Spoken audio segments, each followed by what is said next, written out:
Fala, Tribuners! Obrigado por estarem aqui em mais uma palestra. Eu sou o Felipe, sou editor aqui do TTT, e quem fez o curso Pré-Sec já me viu numa aula lá sobre trade e ciência. E hoje eu estou aqui para apresentar a Daniele Gurgel, para quem não conhece.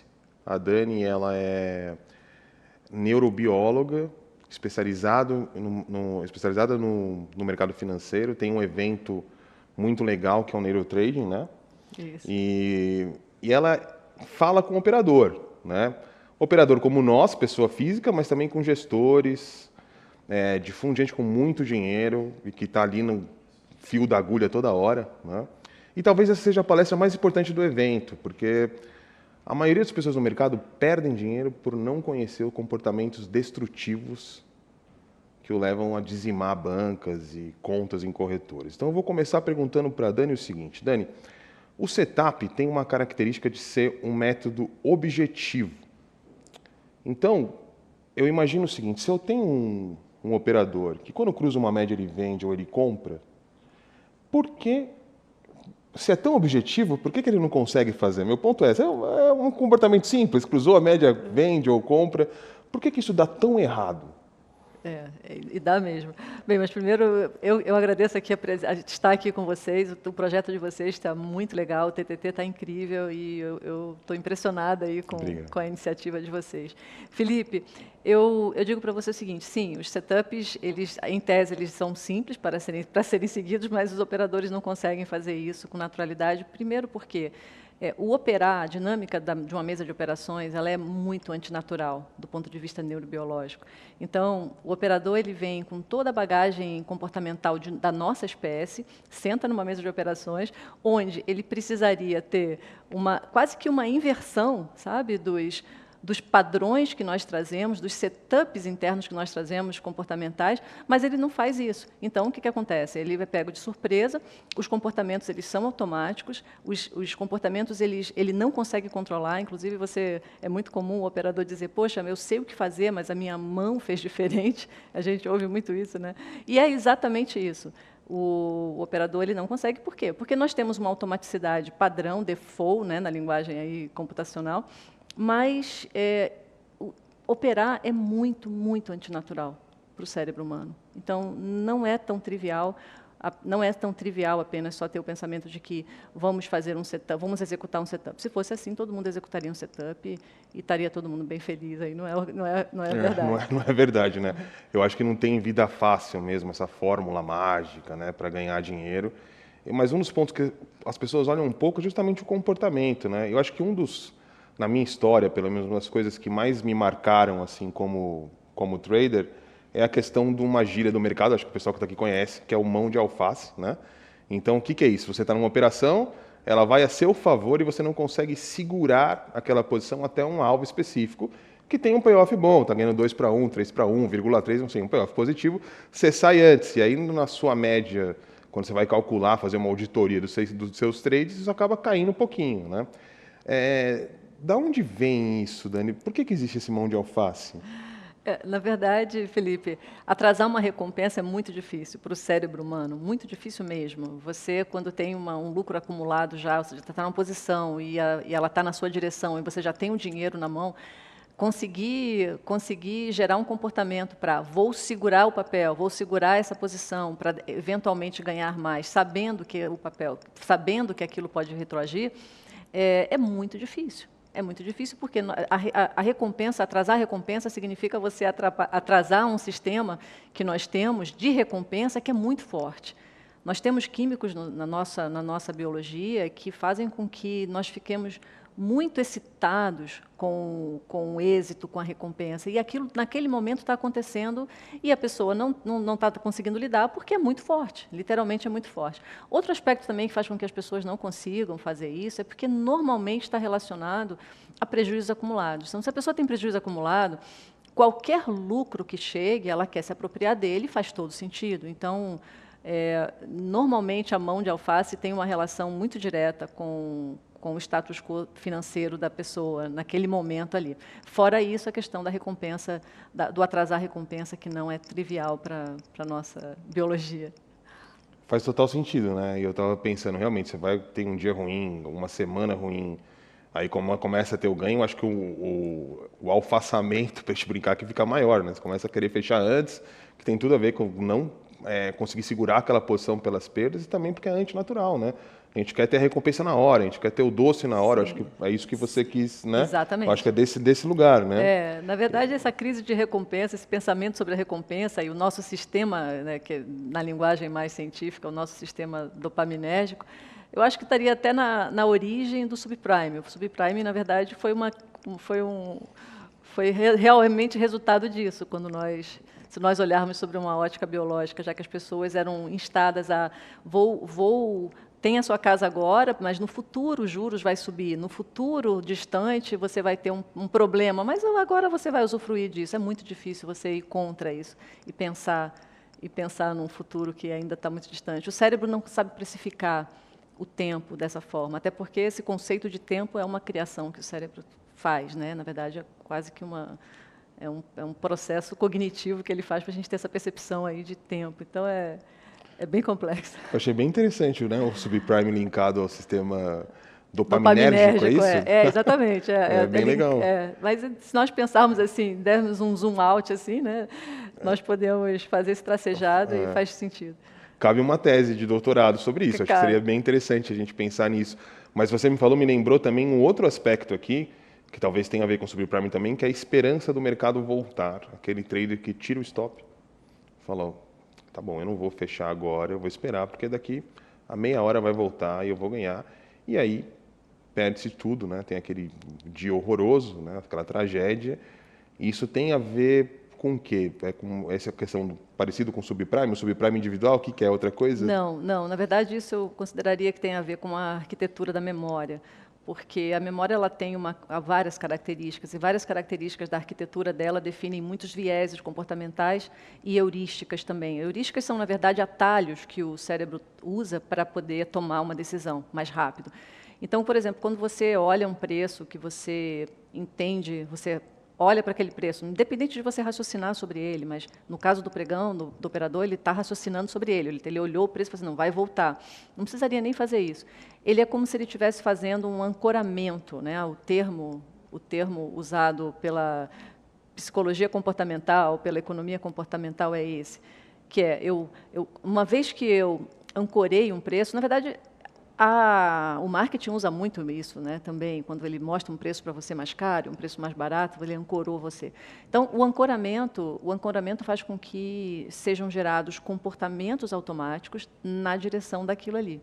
E aí, na hora que o comportamento emerge, o cérebro ele conta uma história, né? Nós somos exímios contadores de histórias para nós mesmos. Então, assim, a historinha que nós contamos, ela pode ser qualquer uma, mas na verdade o que existe eu tenho um processo que está gerando um comportamento, mas que está ancorado num determinada coisa. E aí ele vai agir dessa forma. Então a gente tem que ter muito cuidado com o que a gente se expõe antes. Então, assim, pensar dessa forma, ou seja, quando você pensa sobre algo, quando você faz uma comparação, ou quando você olha um topo, olha um fundo, um suporte, você está colocando no seu sistema, você está fazendo um input no seu sistema de informações que o sistema vai usar no output dele.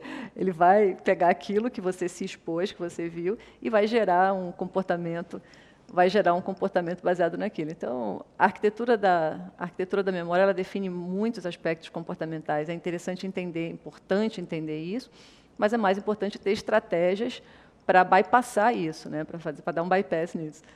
É bem legal. Isso acontece bastante, porque eu nunca tinha escutado o termo ancoramento, achei bem interessante, mas aí você olha, você cria uma narrativa ali, aquele topo, aquele fundo, aqui vai segurar, ou aqui vai, e o negócio às vezes não vai, e você fica esperando que volte justamente para esse ancoramento. Achei interessante essa percepção de falar isso. E aí, uma questão é, será que dá para fazer um anti-ancoramento, por exemplo, você criar uma narrativa diferente, você falar, olha, eu estou imaginando que esse topo aqui vai segurar e o preço vai cair, mas criar uma narrativa falando, olha, e se ele não segurar, né? Tem um motivo também para ele não segurar, talvez reforçando um outro... É legal isso? Sim, é legal. Quando você coloca um se, então, na história, muda muita coisa. Mas, assim, eu acho que a melhor estratégia é o controle emocional. O controle emocional que eu digo é a emoção que você põe quando você olha um número. Então, vou dar um exemplo. Você está olhando aquele número mágico, que é o número que você quer que o mercado volte, e naquele instante você imagina já o mercado voltando, você já imagina recuperando o prejuízo, você já está imaginando um cenário. Toda essa imaginação, ela gera respostas emocionais. Quando eu digo respostas emocionais, é químicos que são colocados na sua fisiologia. Por quê? Porque você está imaginando uma coisa futura, só que para o seu cérebro, aquela imagem que está sendo gerada, nas partes que processam ela, ela não sabe distinguir se aquela imagem ela aconteceu ou não.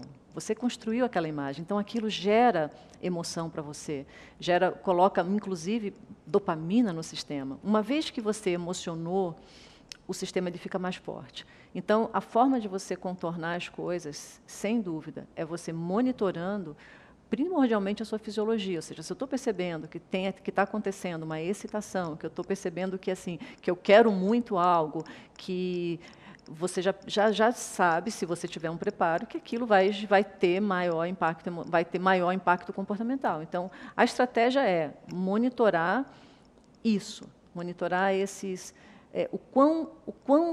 o quanto de atenção você está colocando, porque na hora que você coloca uma atenção demasiada em algo, você gera emoção naquilo. E quanto mais emoção, mais o sistema fala, uau, ele está querendo muito isso vai acontecer. Então o sistema vai gerar, vai usar isso de um jeito mais forte. Não sei se eu expliquei bem, eu posso explicar eu acho melhor. que eu entendi. Você criou essa imagem, então se você souber que você criou uma imagem, já é um primeiro benefício legal. Eu criei essa imagem, ela faz parte da minha memória agora e ela me traz uma série de emoções, de questões ali que são, né, que se eu conseguir monitorar isso de alguma maneira, isso vai ficar legal. Perfeito. E aí me leva a uma outra pergunta que é a seguinte: por que é tão difícil para a gente, e quando a gente vai lidar com risco, a gente sempre, eventualmente, vai perder. Não é um caminho só de vitórias. Você pode ganhar 9, mas uma você vai perder. Meu ponto é esse. Por que é tão difícil para a gente aceitar a perda? Por que perder dói tanto? Bem, isso, sem sombra de dúvida, vem da nossa história evolutiva, são 7 milhões de anos de evolução, onde, vamos imaginar a nossa espécie há 4 milhões de anos, há 5 milhões de anos atrás, onde o que significaria perder um pedaço de osso? Nós éramos carniceiros, nós comíamos restos de animais, coletávamos. Imagina o que seria perder um pedaço de osso, perder um pedaço de qualquer coisa que nós tivéssemos, era vida ou morte. A aversão ao risco, ela é um viés de primatas, inclusive isso é experimental com outros primatas, não só nós primatas da espécie da gente, da sapiens sapiens, mas com outros primatas, já se foi observado isso em laboratório. Então, assim, nós sim viemos com aversão ao risco, porque perder significa viver, durante milhões de anos significou viver ou morrer. Então, é simples. Conseguir algo sempre foi muito difícil. Então, perder-se algo poderia significar, literalmente, a morte. Então, a aversão à perda é, sim, um dos grandes vieses da nossa espécie. Para contornar isso, tem que ter estratégia. Porque, na verdade, na mesa de operações, você está o tempo todo lidando com isso. Então, é necessário um conjunto de estratégias para que o cérebro consiga gerar novos comportamentos. Fundamental. Legal, muito bom. E eu queria saber se a gente carrega isso já, acho que desde o primórdio, né, da nossa espécie, como você disse, mas e os casos individuais, por exemplo? Eu vou dar um exemplo prático aqui. Tem um trader muito bom, com análise muito legal, só que ele prefere estar certo do que ganhar dinheiro. O que é isso? Ele não consegue estopar porque ele quer estar certo. E ele não consegue segurar alguém porque ele quer estar certo.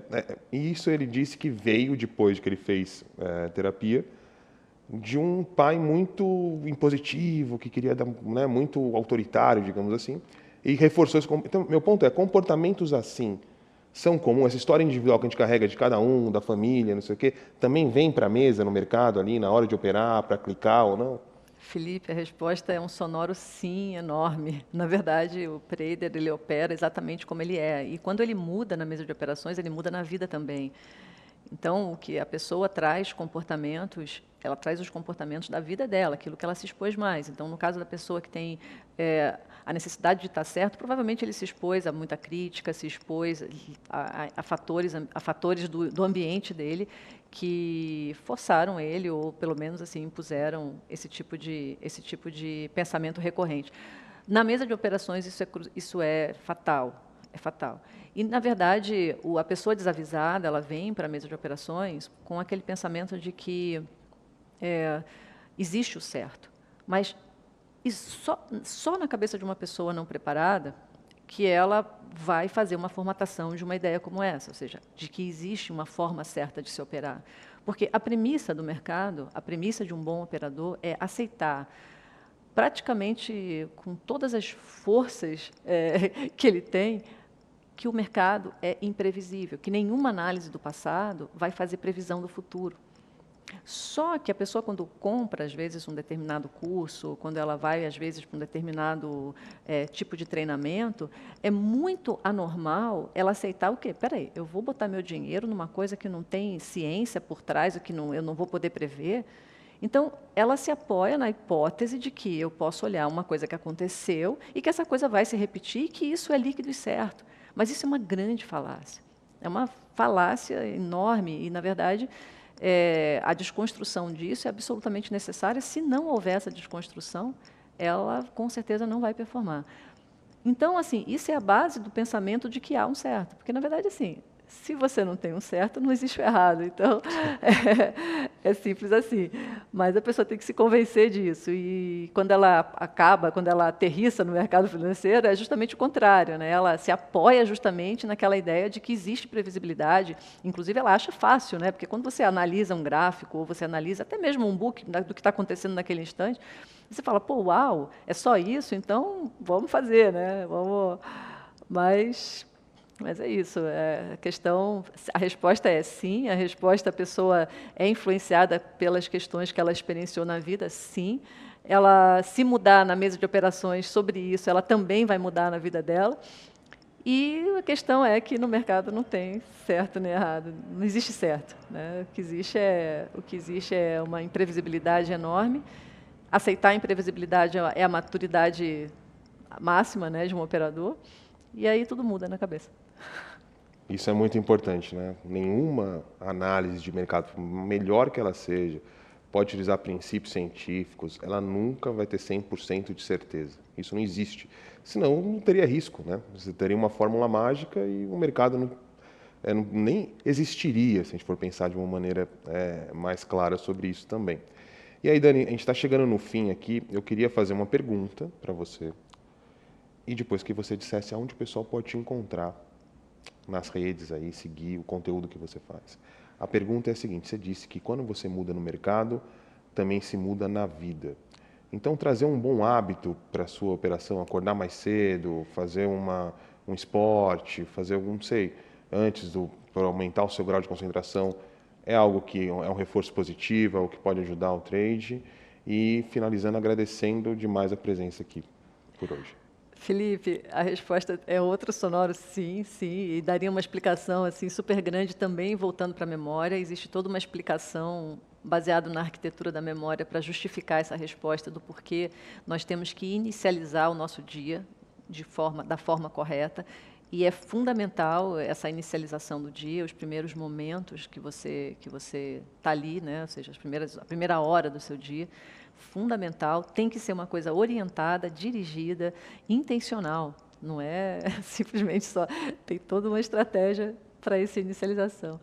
Então, é super importante. E, bem, acho que agora eu queria muito, muito, muito agradecer você, agradecer ao seu público. Eu acho que esse projeto de vocês está incrível, incrível mesmo. E a galera que tiver vontade, gostar do assunto, se conectar no assunto, no meu YouTube tem alguns conteúdos, o meu Instagram é Daniele_Gurgel. E está conectado aí no trabalho do Neurotrade. O Neurotrade é um treinamento específico aí para operadores e um curso de neurociências para operadores. Então, é Daniele_Gurgel, o pessoal encontra aí bastante informação. Legal, Dani, brigadão.